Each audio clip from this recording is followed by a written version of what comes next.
Hello, welcome back to my channel. तो आज practice with दीक्षा में टीजीटी 2022 के लिए जो इंग्लिश के लिए हम लोग पढ़ रहे हैं। तो आज हम पढ़ते हैं सबसे पहले किसके बारे में? आज हम पढ़ते हैं सबसे पहले जॉन मिल्टन के बारे में, जो हम स्लाइड में देख रहे हैं। जॉन मिल्टन के बारे में, जॉन गॉल्सवर्दी के बारे में ऑलरेडी हमने पढ़ा दिया है आप सभी को। ठीक है, अब हम यहाँ पर पढ़ेंगे जॉन मिल्टन के बारे में। किसके बारे में पढ़ेंगे? John Milton. जॉन मिल्टन के बारे में अब हम लोग यहाँ पर पढ़ेंगे। तो सबसे पहली चीज ये आती है कि ये जो जॉन मिल्टन थे, ये इनका बर्थ कब हुआ था? 9 दिसंबर 1608 में। देखिए, बहुत लोगों ने लास्ट ईयर प्रिपरेशन में ये सब चीजें पढ़ी होंगी, बट फिर भी ये रिवाइज कीजिए। कुछ पॉइंट्स आज भी ऐसे हैं जो रह गए होंगे आप लोगों के पढ़ने में, वो इनमें रिवाइज कीजिएगा। तो जॉन मिल्टन का बर्थ होता है 9 दिसंबर 1608 को, और बर्थ प्लेस है इनका bread street, London. Birth place, what is birth place? Bread street, London. ठीक है।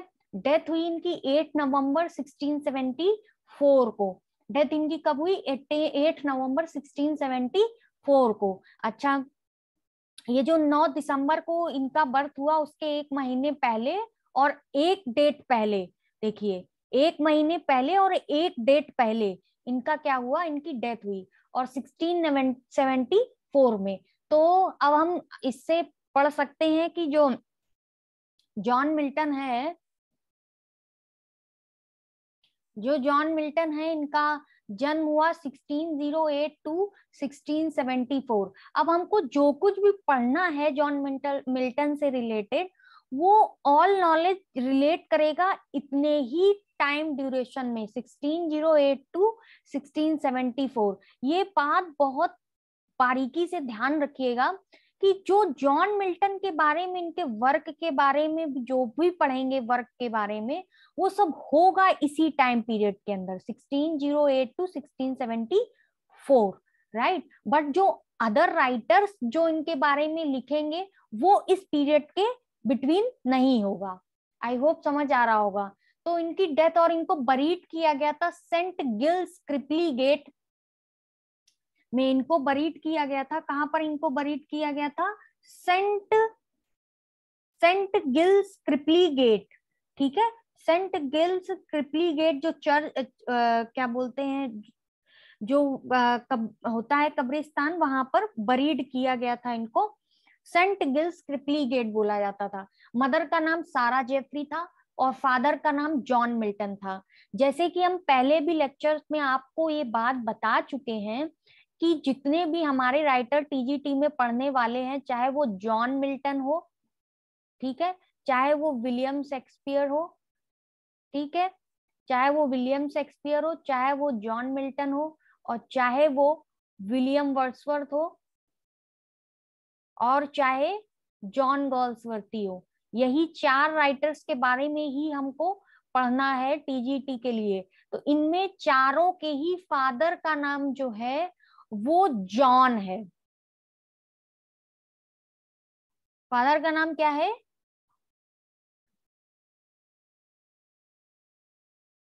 फादर का नाम क्या है? जॉन। फादर नेम जो है जॉन है, बाकी sir name John Milton, John Shakespeare, John Wordsworth, John Galsworthy. तो ये तो एक कॉमन चीज हो गई कि सबके फादर का नाम जॉन है। ठीक है। जॉन मिल्टन की मदर का नाम सारा जेफरी, विलियम शेक्सपियर की मदर का नाम मैरी शेक्सपियर, विलियम वर्ड्सवर्थ की मदर का नाम एनी कुक्सन, जॉन गॉल्सवर्दी की मदर का नाम ब्लैंचे बैली। ठीक है, आई होप ये समझ में आ गया होगा इनकी सबकी मदर फादर का नाम। वाइफ इनकी थी, ये क्वेश्चंस बहुत आ जाता है कि जॉन मिल्टन की कितनी वाइफ थी? Mary Powell, Katherine Woodcock, Elizabeth Minshull. ठीक है, ये 30 ईयर जो है इनसे यंगर थी। कौन? Elizabeth Minshull. ठीक है। अब इनसे ये भी पूछ दिया जाता है कि इनका मतलब ये मैरिज कब हुई और ये इनकी डेथ कब हुई। तो इसके बारे में पढ़ लेते हैं, मैरिज कब हुई और डेथ कब हुई। तो इनकी जो है ये मैरिज हुई 1642 को, और इनकी जो डेथ हुई वो हुई 1652, यानी कि 10 ईयर्स। कितने years? 10 years. After 10 years after 10 years इनकी डेथ हुई। ठीक है, ये है मैरी पावेल। अब आते हैं कैथरीन वुडकुक। तो कैथरीन वुडकुक की जो मैरिज हुई वो हुई 1656, यानी कि 52 से 56, ये ध्यान रखिएगा, 2 और 6। ठीक है, इससे ध्यान रखिएगा कि कौन से नंबर हैं ये, इवन नंबर हैं।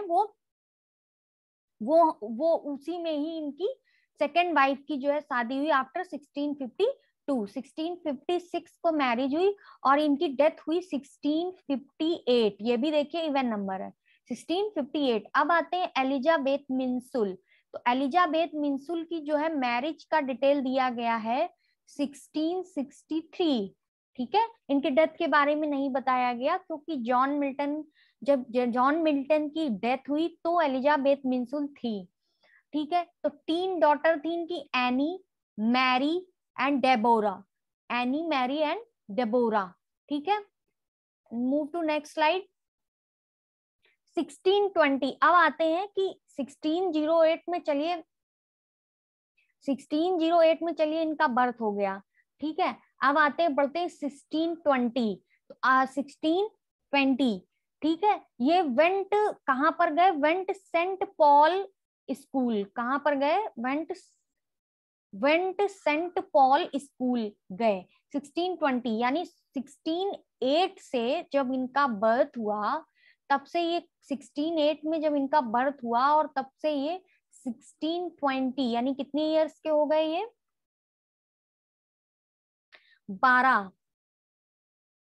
12 साल के जब हो गए तो ये सेंट पॉल स्कूल में पढ़ने गए। फिर 1625 में went to Christ College Cambridge. ये ध्यान रखिएगा, इंपॉर्टेंट फैक्टर है। गॉल्सवर्थी में हैरो और ऑक्सफोर्ड पढ़ा था हमने, और जो हमारे मिल्टन साहब है वो कैम्ब्रिज पढ़ने गए थे। ये कैम्ब्रिज और ऑक्सफोर्ड कंफ्यूजिंग वाले वर्ड हैं, इसलिए ध्यान रखिएगा कि मिल्टन जो हमारे साहब गए थे वो क्रिस्ट कॉलेज गए थे, और क्रिस्ट कॉलेज कैम्ब्रिज में। ठीक है, अब क्रिस्ट से ध्यान रखिएगा, इनको लेडी ऑफ क्रिस्ट कहा जाता था मिल्टन को, तो उससे ध्यान रखिएगा कि ये क्रिस्ट कॉलेज गए कैम्ब्रिज में। नेक्स्ट आता है एक इंपॉर्टेंट पॉइंट, ये जो मिल्टन का, हम मिल्टन की लाइफ के बारे में आपको बता रहे हैं, I am telling you about Milton's life.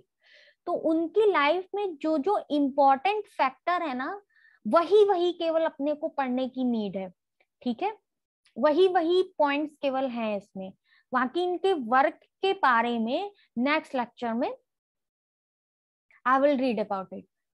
N oval face with grey eyes and fair complexion, Milton was called the Lady of Christ College। ठीक है, वो क्यों कहे जाते थे लेडी ऑफ क्रिस्ट कॉलेज, क्योंकि उनका ओवल फेस, ग्रे आईज और फेयर कॉम्प्लेक्शन था। ठीक है, नेक्स्ट लाइन कह रही है कि he started writing verses, paraphrases of psalms and Ovidian Latin elegies. ठीक है, ये लाइन आपको पढ़नी है कि उन्होंने जो राइटिंग वर्सेस शुरू की थी वो किससे शुरू की थी, पैराफ्रेजेस लिखते थे, पैरा लिखते थे, paraphrases of psalm and Ovidian Latin elegy से उन्होंने राइटिंग शुरू की थी। ये पॉइंट आपका एग्जाम में आ सकता है, क्योंकि मोस्टली कभी क्या होगा कि पेपर इजी भी आएगा तो कभी कभी ऐसी भी चीजें आ जाएंगी जो आपने बिल्कुल पढ़ी ही नहीं होगी, क्योंकि मोस्टली बहुत सिंपल सिंपल से क्वेश्चन हम लोग इनके बारे में पढ़ते हैं। और कैम्ब्रिज में ही इनका निकनेम पड़ा था लेडी क्रिस्ट। ठीक है,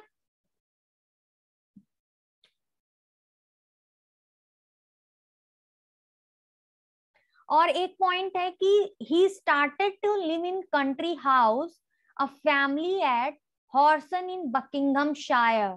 ठीक है, in 70 miles of from London, stayed 36 straight there 6 years। यानी कि ये जो है, जब इन्होंने कैम्ब्रिज को लेफ्ट किया तो ये कंट्री हाउस फैमिली के हॉर्सन में एक जगह थी बकिंगमशायर, वो लंदन से 70 माइल्स थी, वहां पर 6 साल रहे। कहां पर 6 साल रहे वो, कहां पर 6 साल रहे, 6 साल रहे वो कहां पर, बकिंगमशायर। तो ये हॉर्टन में था। कहाँ था? हॉर्टन में। अब ये वर्ड जो हॉर्टन है ना, ये बहुत इंपॉर्टेंट है। तो हॉर्टन क्या, एक प्लेस का नाम था, इसीलिए इनको हॉर्टन पोइट भी कहते थे। हॉर्टन पोइट कहते थे ना, तो वो यही वजह थी, क्योंकि वो जगह का एक नाम था। और जहां पर ये 6 इयर्स तक रहे थे, हॉर्टन में एक बकिंगम शायर जगह थी जहां पर ये 6 इयर्स तक रहे थे।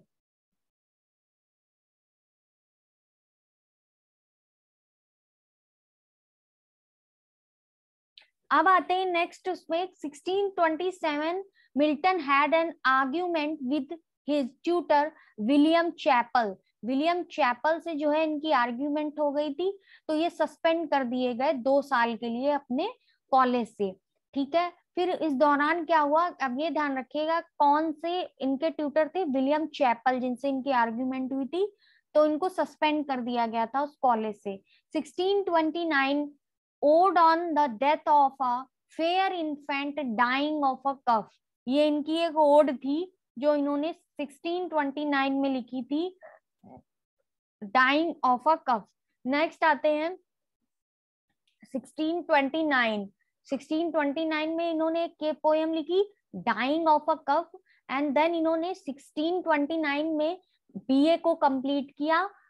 ठीक है, और एक ओड लिखी on the morning of Christ nativity. On the morning of Christ nativity, ये इनका पहला मिल्टोनिक वर्क था। On the morning of Christ nativity इनका पहला मिल्टोनिक वर्क था।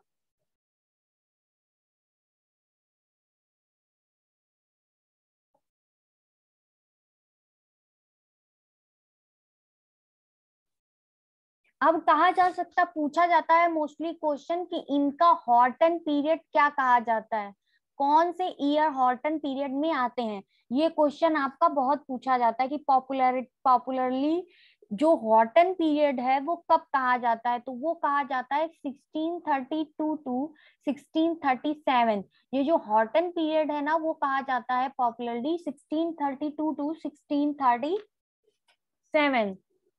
ठीक है, कहा जाता है, ये मोस्टली कहा जाता है हॉटन पीरियड। ठीक है, तो इसमें इन्होंने on the death of fair infant 1629 में लिखी, एट अ वोकेशन एक्सरसाइज 1628 में लिखी, on the morning of Krishna nativity, ये ध्यान रखिएगा 1629 में लिखी, क्या, on the morning of Krishna nativity. ठीक है, विच ईयर 1629। ठीक है, 2 एपिटॉफ थे इनके। देखिए ये भी ध्यान रखने वाला है, इन्होंने 2 एपिटॉफ लिखे थे। 2 एपिटॉफ, क्वेश्चन कहीं से भी पुटअप किया जा सकता है। तो 2 एपिटॉफ थे इनके, और वो एपिटॉफ क्या थे इनके 2? फर्स्ट था फॉर हॉब्सन। फॉर हॉब्सन 2 1631 में था। और सेकेंड एपिटॉफ था इनका, ये फर्स्ट एपिटॉफ था, सेकेंड एपिटॉफ था ऑन द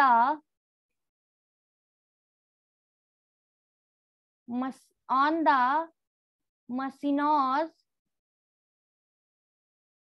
विंचेस्टर 1631। ठीक है, ऑन द मसिनॉस विंचेस्टर 1631 जो था वो इनका दूसरा एपिटॉफ था।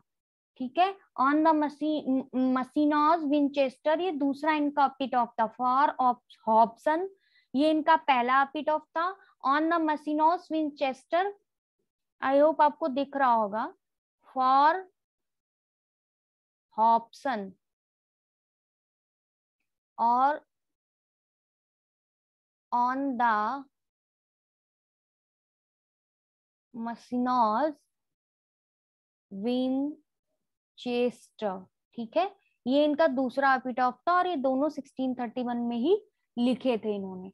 ठीक है, एक ट्विंस पोयम थी जिसके बारे में अभी पढ़ेंगे हम। ये देखिए 1631 में ट्विंस पोयम लिखी थी, ला एलिग्रो एंड इल पेंसरो। ठीक है, ला एलिग्रो एक पेस्टोरल पोयम थी जो कि इन्वोक्स की जाती थी, जिसको कहा जाता था ला एलिग्रो मीन्स हैप्पी पोयम। ला एलिग्रो को क्या कहा जाता था? हैप्पी पोयम कहा जाता था ला एलिग्रो को। तो इनको ऐसे ऐसे इनके जो मतलब वर्क थे वो ऐसे ही थे, डिवाइड कर दिए गए थे पीरियड के टर्म के हिसाब से उसमें इनके वर्क डिवाइडेड थे। 1632 में इन्होंने एमए कंप्लीट किया। कब कंप्लीट किया? 1629 में बीएड कंप्लीट किया और 30, 31, 32 completed BA. Road on Shakespeare, क्या वर्क था इनका? शेक्सपियर पर, ऑन शेक्सपियर। लास्ट ईयर ये क्वेश्चन पुट अप हुआ था कि ऑन शेक्सपियर कब लिखा है इन्होंने? 1632 में। फर्स्ट लैटिन एलेगी जो थी, Elegia Prima, is a verse letter to his dear friend Charles Diodati from saint Paul. Saint Paul से इनके एक फ्रेंड थे चार्ल्स डियोटी, उनके लिए इन्होंने एक एलेगी लिखी थी, उसका नाम था एलिगिया प्राइमा। ठीक है, ये ध्यान रखिएगा, Charles Diodati. 1637 most important poem wrote Lycidas, जो कि एक मोनोडी थी on the death of his college friend Edward king.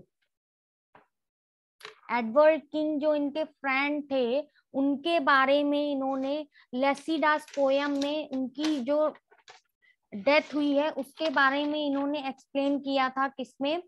लेसिडास में। ठीक है, 1637 को इन्होंने ये पोयम लिखी थी। आई होप ये पॉइंट क्लियर हो रहा होगा आपको। 1637 में उन्होंने ये पोयम लिखी थी। और ये जो एडवर्ड किंग थे ये इरिस सी में डूब गए थे। ये इनकी लास्ट हॉटसन पोयम थी। 1637 की लास्ट जो है हॉटन पोयम थी। इसीलिए हमने बताया इनका हॉटन पीरियड जो है वो 1632 1637 है। हमने आपको बताया हॉटन एक जगह का नाम था बकिंघमशायर में। हॉटन एक जगह थी, उसमें बकिंघमशायर एक प्लेस था हॉटन के अंदर, वहां पर ये 6 साल रहे। तो 32 से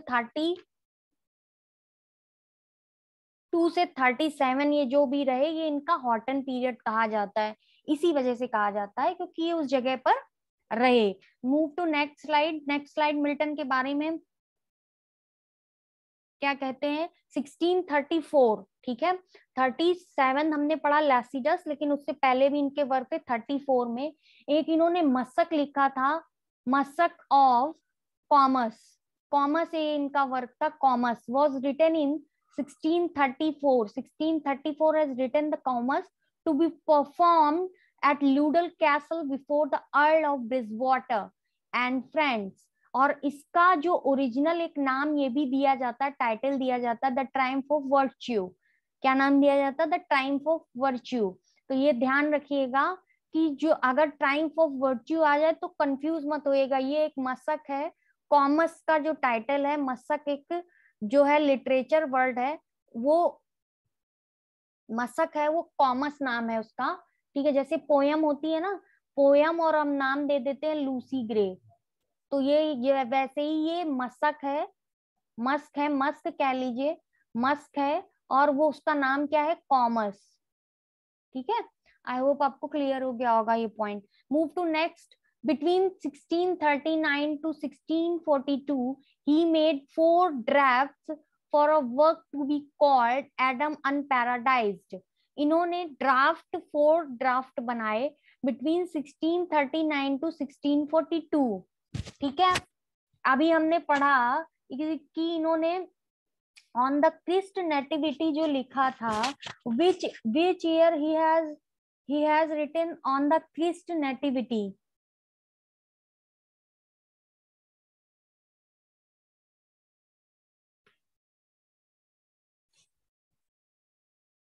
1627 he has written। हमने अभी पढ़ा है ना ये पॉइंट। इन्होंने कब लिखा था? On the Christ nativity. ये देखिए, ये 1629 में इन्होंने लिखा था इन्फेंट डाइंग ऑफ कफ। ठीक है, और 1629 में ही इन्होंने ऑन द क्रिस्ट नेटिविटी लिखा था। कब लिखा था? 1629 में। तो हमने पढ़ा कि 1629 he has written on the Christ nativity and dying on cough. ठीक है, 1629 एंड 31 में ला एलिग्रो इल पेंसिरो एंड 1632 में on Shakespeare. 1632 he has written on Shakespeare। ठीक है, मूव टू नेक्स्ट स्लाइड। तो हमने अभी पढ़ा 1629 he has written to on the Christian nativity and dying on cuff। ठीक है, ये रिवाइज करने के लिए 16 1630 में कुछ नहीं किया इन्होंने, 1631 ला अलिग्रो इल पेंसेरो, ठीक है। 1634 मस्क एक कॉमर्स लिखा इन्होंने 1634, ठीक है। और इसके बाद 1639 से 42 इन्होंने 4 ड्राफ्ट्स लिखे। मूव टू नेक्स्ट स्लाइड की 1642 he married Mary Powell as shallow pleasure loving girl the daughter of Richard Powell, जो कि ऑक्सफोर्डशायर में कैवेलियर और रॉयलिस्ट थे। कौन? रिचर्ड पावेल जो थे वो क्या थे? वो ऑक्सफोर्डशायर में कैवेलियर और रॉयलिस्ट की पोस्ट पर थे। उनकी बेटी थी मैरी पावेल, उनसे इन्होंने 1643 में शादी की थी, ठीक है। आता है 1644 ही रोट एरोपेजेटिका, ठीक है, which is address to parliament for freedom for press. Areopagitica में क्या था? फ्रीडम फॉर प्रेस के बारे में इन्होंने एक्सप्लेन किया था, ठीक है। तो 1639 से 42 रिटन 4 ड्राफ्ट्स एंड 1644 एरोपेजेटिका। उससे पहले 1643 मैरिज की मैरी पावेल से, ठीक है। Move to next slide. 1649 Milton iconoclast मतलब image breaker demolished the flimsy argument of Eikon Basilike से इनका आर्गुमेंट हुआ। इनका वर्क था इकोनोक्लास्ट। क्या वर्क था इनका? इकोनोक्लास्ट। 1649 में इनका वर्क ये लिखा गया था। और एक 1649 में इनके 2 वर्क थे। 1649 में कौन कौन से 2 वर्क थे? पहला था the tenure of Kings and magistrate, ये इनका 1649 में वर्क था। और अभी एक बताया फिकन बेसिलाइक इन इकोनोक्लास्ट। क्या था? फिकन बेसिलाइक इन इकोनोक्लास्ट,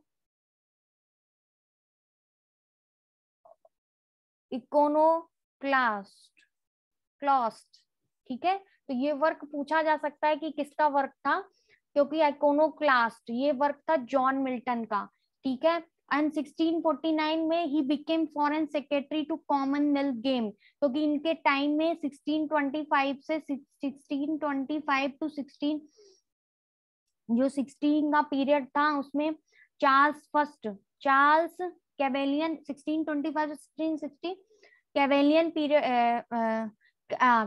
पीरियड चल रहा था। चार्ल्स फर्स्ट का जो एग्जीक्यूशन हो गया था, उसके बाद क्रॉमवेल आ गए थे। रूल क्रॉमवेल का चलने लगा था। कहाँ पर? लंदन में रूल किसका? क्रॉमवेल का चलने लगा था। फिर प्यूरिटियन एज स्टार्ट हो गया था इन्हीं के टाइम में। तो एक क्वेश्चन आता है कि मिल्टन किन किन स्टेजेस से बिलोंग करते हैं, जिसका आप आंसर भी देते हो। Metaphysical poet, cavalier poet and puritan poet, ठीक है। तो ये तीनों ही पीरियड से बिलोंग करते हैं, प्यूरिटियन पोइट, कैवेलियर पोइट और मेटाफिजिकल पोइट, तीनों ही पीरियड से ये बिलोंग करते हैं। Move to next line. He lost the sight of one eye in 1650। 1650 में क्या हुआ? आफ्टर 1649 1650 एक आंख खो दी। He did not care for the warning of the doctors who advised him to take rest, but he did not care for warning and worked laboriously in writing and Defensio pro Paolo Angelino 1657 में ये फिर भी work करते रहे इस पर। और इस वर्क का मतलब है डिफेंसियो प्रो पाउलो का his defence of the people of England. I you getting my point? कि ये जो इनका वर्क है his defence of the people of England, ये वर्क इन्हीं का है, जो कि इन्होंने एक आंख के उससे लिखा था और मना किया गया था। डॉक्टर ने इनको बोला था कि आपको कोई वर्क नहीं लिखना है। तो this work resulted totally blind. इसकी वजह से क्या इनकी आंखों पे जो है असर हुआ, और ये टोटली ब्लाइंड कब हुए? 1652 ये टोटली ब्लाइंड हो गए। और इसी समय पर ही इनकी वाइफ की भी इनकी डेथ हो गई थी 1652 में। Move to next slide. There appear Defensio Regia pro Carolo, ये लैटिन नेम है इनके, जो डिफेंसो है, which was an attack upon the puritans, जिसमें बताया गया है प्यूरिटियंस के बारे में, उनके अटैक के बारे में। It was in Latin, Latin में ही था ये, और रिटन बाय साल्मेसियस। साल्मेसियस एक डच प्रोफेसर थे, उनके द्वारा लीडन में ये लिखा गया था वर्क। कौन सा लैटिन वर्क था ये? डिफेंसो Regia pro Carlo, डिफेंसो Regia pro Carolo. ये जो वर्क है एक डच प्रोफेसर थे साल्मेसियस, उनके द्वारा लैटिन में लिखा गया था। और मिल्टन ने फिर इसका बहुत ही मैग्निफिसेंट तरीके से रिप्लाई किया था लिख करके, क्या? द डिफेंसियो वर्क था वो, इन्होंने बहुत ही बेहतरीन तरीके से लिखा था। और ये इनका लास्ट वर्क था जिसमें इन्होंने ये देखा था, मतलब इनकी आंखें खराब हो गई ना उसी दौरान। 1650 में एक आंख इनकी जा चुकी थी, बट दूसरी वाली आंख 1652 में हुई, तो इसके बीच के पीरियड में ये इस पर वर्क करते रहे, द डिफेंसियो। तो ये लास्ट वर्क इन्होंने अपनी आंखों से देखा था। Before writing a paradise lost, Milton thought of writing on king Arthur, but later on he decided to write on the fall of man। जो ये जो पैराडाइज लॉस्ट लिख रहे थे, तो पहले इन्होंने सोचा कि मैं किंग आर्थर को जो बारे में लिखूं या उन्हीं को ही डेडिकेट कर दूं। बाद में इन्होंने सोचा नहीं, फॉल ऑफ मैन को डिसाइड करते हैं कि उन्हीं को डेडिकेट करेंगे। It resulted in paradise lost which was finished इन 1665, और ये इनका ग्रैंड एपिक था, ग्रैंड स्टाइल में लिखा था, और जिसको कि ग्रैंड स्टाइल में था, और जो कि इस एपिक से इनको बहुत पॉपुलैरिटी मिली, बहुत पॉपुलैरिटी मिली। और after 7 year of labour darkness, मतलब कि 7 साल इन्होंने, समझ लीजिए, बिना आंखों के भी स्ट्रांगली बहुत मेहनत की। और ही स्टार्टेड राइटिंग इन इट 1658 से इन्होंने इस पे राइटिंग स्टार्ट की थी, और 1658 से राइटिंग स्टार्ट की। 1652 में इन्होंने आइस जो है वो अपनी खो दी। 1658 में इन्होंने राइटिंग स्टार्ट की, एंड 1665 में इसको कंप्लीट कर लिया, एंड 1667 में इसको पब्लिश कर दिया। ठीक है, लिखना इन्होंने फिनिश कर दिया था 1665 में। ठीक है, 1658 में शुरू किया था, और 1667 में इसको पैराडाइज लॉस्ट को पब्लिश कर दिया गया। Originally Paradise Lost was divided into 10 books, but afterwards it was divided into 12 books. I hope ये पॉइंट सबको क्लियर होगा। The copyright of Paradise Lost was sold to Samuel Simpson for the payment of 5 pounds. 5 pounds में जो इनके जो भी इनके paradise lost जो थी वो बेच दी गई, किसको? सैमुअल सिम्पसन को। द थर्ड एडिशन अपीयर होती है पोइट्स की डेथ के बाद 1678 में।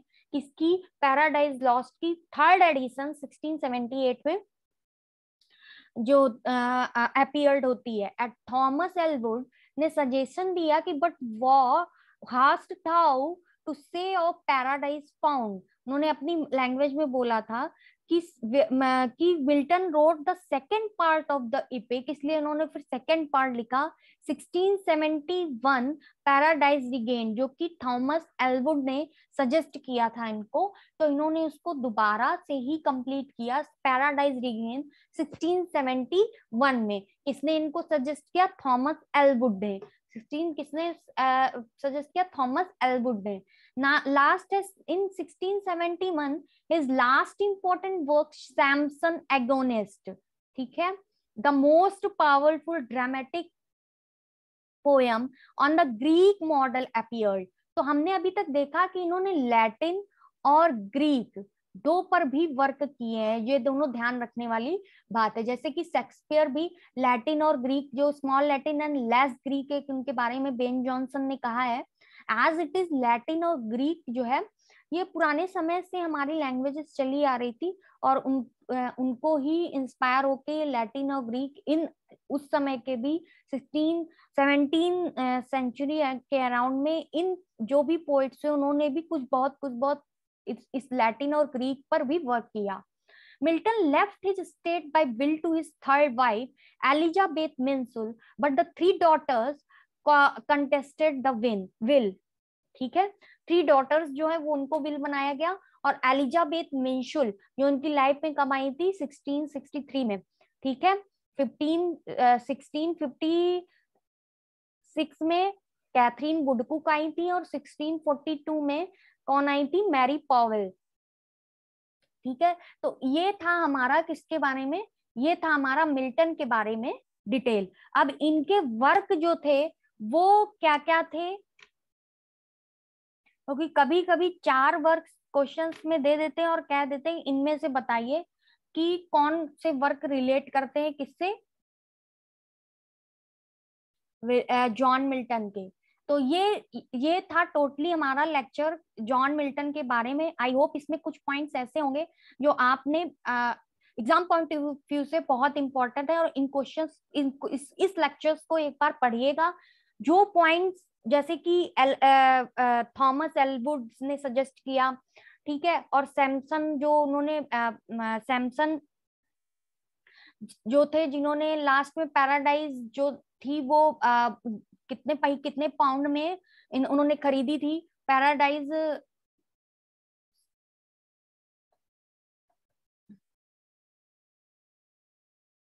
सैमुअल सिम्पसन थे, उन्होंने पैराडाइज जो लॉस थी वो 5 पाउंड में खरीदी थी इनकी डेथ के बाद। तो ये सब जो पॉइंट्स है हमारे, ये क्वेश्चन से रिलेट करते हैं और आ सकते हैं। सो इन क्वेश्चंस को ध्यान रखिएगा। आई होप आपको लेक्चर पसंद आया होगा। नेक्स्ट लेक्चर्स आपको प्रॉपर मिलते रहे, इसके लिए आप चैनल्स को सब्सक्राइब कीजिएगा, और नोटिफिकेशन के लिए भी बटन पर क्लिक कीजिएगा। Okay, thank you so much for your support, thank you.